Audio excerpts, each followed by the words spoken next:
guys. Jadi video yang kalian udah nanti nih akhirnya datang juga. Kalian udah pengen video ini udah dari tahun lalu ya berarti ya?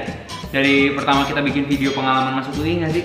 Iya benar. Habis itu aku dapat banyak banget DM bilang, Kayel bikin video tips UTBK dong, tips ujian SBMPTN ini gimana biar kita bisa dapet universitas yang kita bener-bener mau.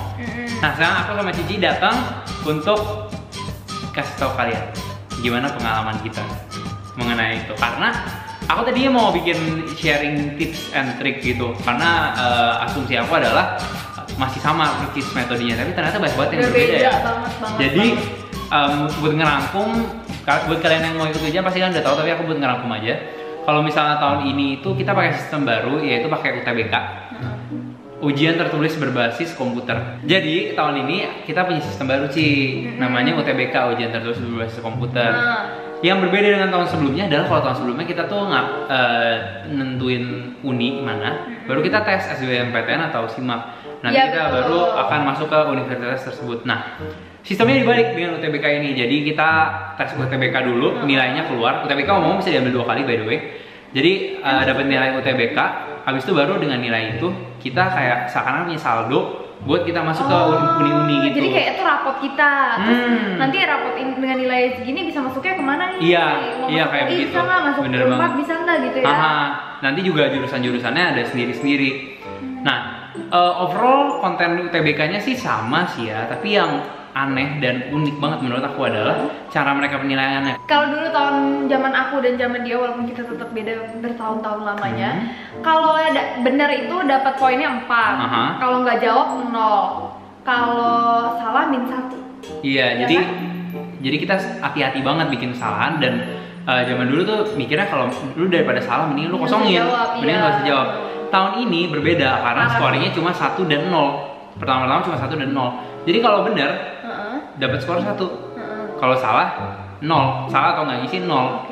Nah, yang berbeda adalah skor buat nilai kalian yang bener itu, skornya nggak semata-mata cuma 1. 1 itu cuma penanda doang bahwa kalian bener.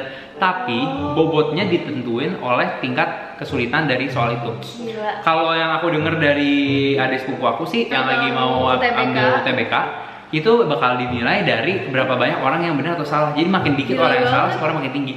Jadi sebenarnya pas kita denger ini langsung kayak buyar deh tips and trick ya. Tapi kita tetap punya pointer-pointer buat kalian yang mau mempersiapkan diri buat UTBK supaya bisa mempersiapkan diri dengan lebih baik. Jadi pokoknya yang pasti kalian harus jawab semua sih.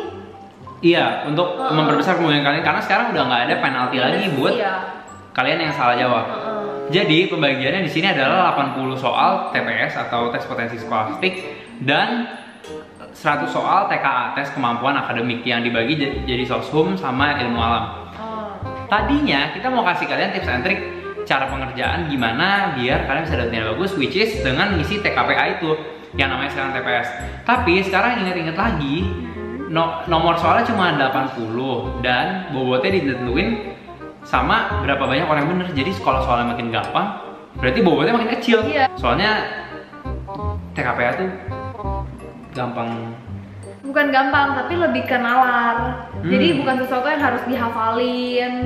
Ya ada hitung juga sih kadang-kadang, maksudnya hitung kemungkinan-kemungkinan, karena itu kan bener-bener kayak tes logika gitu ya. Iya, bener-bener logika banget. Kayak kadang-kadang suka bahkan lucu banget, kayak cuma ngebaca doang bisa jawab. Kita mau menyarankan kalian supaya kalian tetap mengutamakan di TPS ini, karena TPS ini adalah ladang nilai yang gampang banget. Nah itu kan tadi yang skolastik ya, yang emang sebenarnya kita harus sering-sering latihan aja.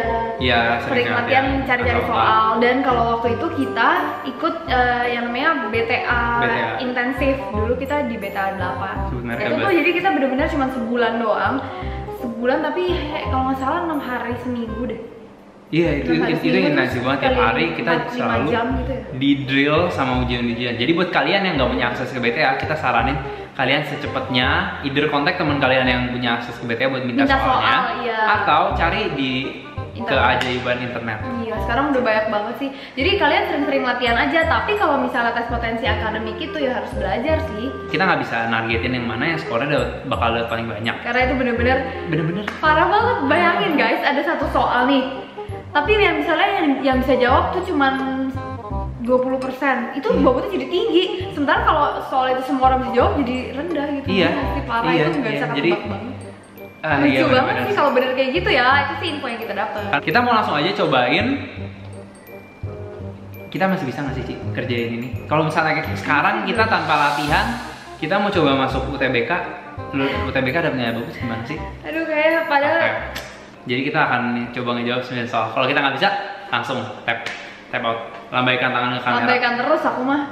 Udah lupa ya. Oke, kita mulai dengan soal pertama ya. Pertama kita lihat ini nih. Kita dari blog Ruang Guru. Ini kayaknya tempat yang bagus juga buat kalian coba belajar PCC. Tapi dia bener-bener komplit banget sih tuh. Dia ada ujian nasional, SBMPTN, siap kuliah. Kalian pasti banyak lah yang tahu Ruang Guru karena ambasadornya Dilan. Oh iya pastilah. Jadi kalian bisa langsung lihat nih. Kita nggak sponsor ya. Boleh sih di sponsor. Kalau Ruang Guru mau kontak kita, sabi banget. Nah yang pertama adalah tes potensi skolastik penalaran umum. Bentuk soal yang pertama adalah bacaan. Jadi kita dapat kayak satu artikel gitu. Jadi benar-benar kayak soal bahasa Indonesia level SMA, SMP gitu nggak sih bahasa Inggris. Jadi kita ngebaca artikel ini terus nanti kita diminta buat ngejawab soal-soal di bawahnya yang menyangkut ke artikel di atas. Aku sebenarnya punya tips, tapi aku nggak tahu ini bisa applicable buat semua orang atau enggak. Apa tuh? Ya kita jangan baca artikelnya, tapi pertama kita baca dulu soalnya dia mintanya apa. Ya bener sih. Nah, aku nggak tahu kalian bisa follow atau enggak, tapi kayak di sini nih. Ini kan ada soal 1 nih, berdasarkan paragraf 1, manakah di bawah ini pernyataan yang benar? Anggap kita belum baca sama sekali. Terus di pilihannya ada yang sama semua nih. Gunung Agung memiliki mata air yang kering. Gunung Agung merupakan lava yang berbahaya. Gunung Agung. Jadi pilihan A sampai E awal kalimatnya semua ada Gunung Agung. Jadi kalian tinggal cari aja skimming yang kata-katanya Gunung Agung, which is di paragraf pertama nih. Beberapa gunung berapi yang tercatat berbahaya adalah Gunung Agung. Nah, habis itu baru kalian lihat nih. Memiliki mata air yang kering, ya enggak? Baru kalian baca paragraf ini aja, karena berarti paragraf ini doang yang punya informasi itu.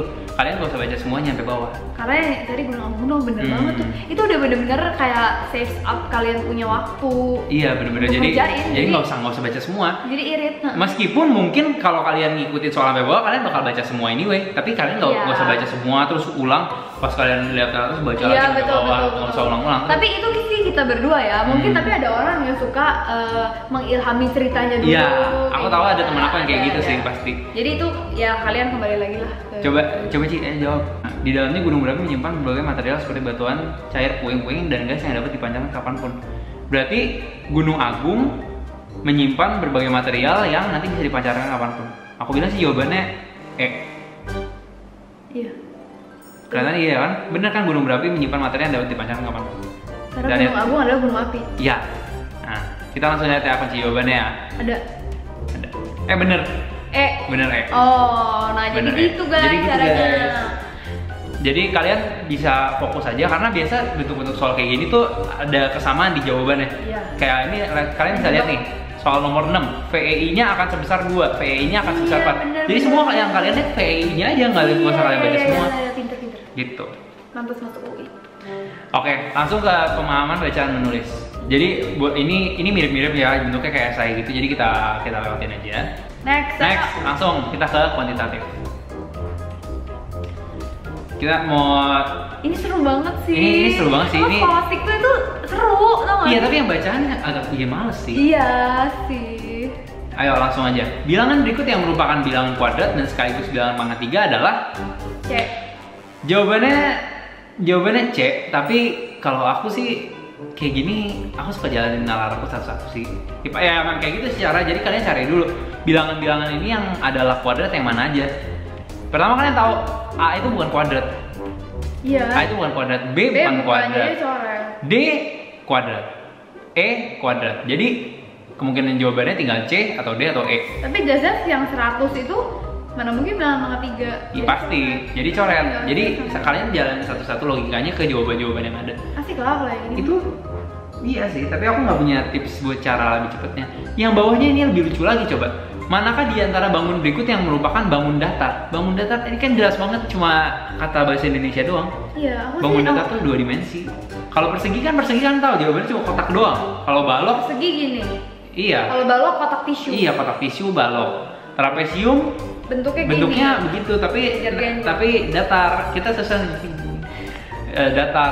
Kalau kerucut topi ulang tahun. Bisa juga sih. Iya, jadi yang datar banget. Jadi yang datar adalah jawabannya persegi, trapesium, sama bumi. Bumi kan datar. A dan C. A dan 1 dan 3. 1 dan 3. Jadi jawabannya adalah B. Benar gak? Benar.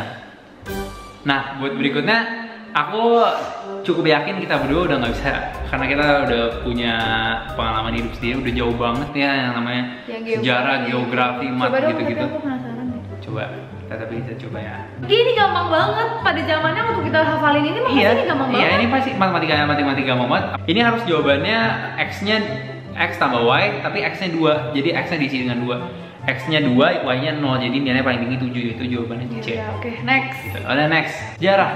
Pembuatan periodisasi pada masa praaksara seperti masa berburu dan meramu, pada masa bercocok tanam dan menetap, masa perundagian dan seterusnya didasarkan pada perkembangan aspek kebudayaan. Aku bilang bercocok tanam dan sosial ekonomi. Sosial ekonomi, guys. Ya mungkin juga sih. Jadi jawaban aku B. Bener nggak? Kamu udah nyontek pasti. Enggak, aku belum nyontekin. Bener. Lanjut, sosiologi. Kalian kalau kalian mau tahu nilai aku di ujian paling jelek sosiologi. Oh ya? Di aku lupa sih. Oh, ide sosiologi atau bahasa Indonesia? Kita jawab A. Asik nih kayaknya. Randy seorang remaja yang tidak suka keluar rumah. Dia introvert. Ia selalu melakukan berbagai kegiatannya melalui internet, sosial media, kids zaman now. Mulai dari belajar, bermain, sampai memesan keperluan hidupnya, selalu pakai interaksi sosial jenis tidak langsung. Easy peasy. Kita coba ekonomi, karena aku jurusan ekonomi. Perusahaan jasa cleaning service menerima pesanan untuk membersihkan kantor. Di awal bulan menerima uang pembayaran muka senilai 1 juta, maka perusahaan akan mencatatnya dengan jurnal. Wah, ini dia nih. Menerima pesanan uang debit muka. kas bulan. Kalau nggak salah unearned revenue itu dianggap sebagai utang. Tapi iya, aku muka. Ingat aku sih utang, karena kita utang jasa. Iya, bener. Jadi gitu, sekian guys, tips and trick, bukan tips and trick ya, kayak sharing lah ya. Sharing kita mengenai sharing dari kita mengenai gimana sih cara yang dulu kita ambil buat bisa lulus SBMPTN. Tapi ya kalau menurut aku sih di atas semuanya itu doa, jangan lupa. Iya, harus doa juga sih. Doa, dan jangan lupa belajar dengan giat, karena ujiannya mulai Sabtu ini kalau nggak salah. Gitu ya. Buat kalian yang jadwalnya tengah-tengah, ya bersyukurlah kalian. Atau buat kalian yang mungkin bakal nonton video ini di percobaan kalian yang kedua, mungkin kalian akan lebih beruntung setelah kalian baca video ini. Jadi kalian semangat buat ngerjainnya. Jadi pokoknya ya kalau yang nggak keterima jangan berkecil hati. Kalau yang gimana ngomongnya? Kalau yang keterima, puji Tuhan. Yang nggak keterima, jangan bersedih hati, jangan berkecil. Tapi intinya kalian mau kuliah dimanapun, kalau kalian berprestasi, misalnya bikin penelitian sesuatu, terus kayak bikin makalah tapi yang benar-benar berguna segala macam dan bisa jadiin portfolio, terus kalian banyak pengalaman, masuk organisasi, terus bikin program-program aktif segala macam, itu bisa jadi bekal kalian buat nantinya kalian kerja dan segala macam sih. Nggak melulu tentang dari kuliah dari universitas mana dulunya, nggak selalu seperti itu. Intinya kalau kalian berprestasi, kalian kuliah dimanapun ya pasti bagus gitu. Dan kalau kalian, dan satu lagi tips dari kita adalah tetap berlatih. Jadi ini waktu-waktu yang tinggal sangat singkat. Iya, ini krusial banget nih. Ayo kalian jangan main-main, jangan nonton. Pas video ini diupload bakal tinggal ada waktu 2 hari lagi buat kalian bisa berlatih. Jadi jangan nonton YouTube dulu. Wah, ini mereka nonton kita.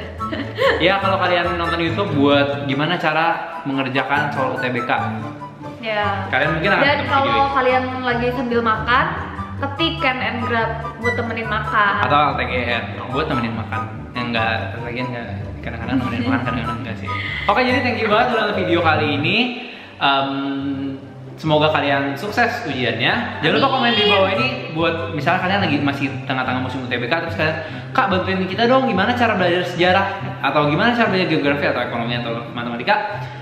tinggal tulis saya di komen Yap. kalau kalian mau itu semua, dan kita akan coba sebisa kita untuk memenuhi keinginan. Atau kalau kalian saling mau sharing di komen-komen, sabi gue banget, gini nih, bantu temen. gini gitu, silakan. Itu sabi banget. Nanti kalian mau review, guys ini soal yang tipe B nomor 3 jawabannya C bukan sih gitu. Misalnya itu jauh banget sih.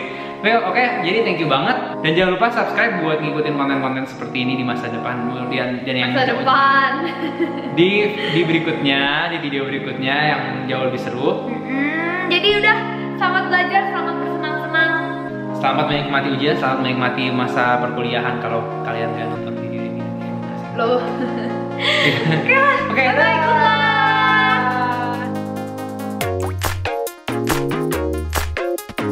Yang berbeda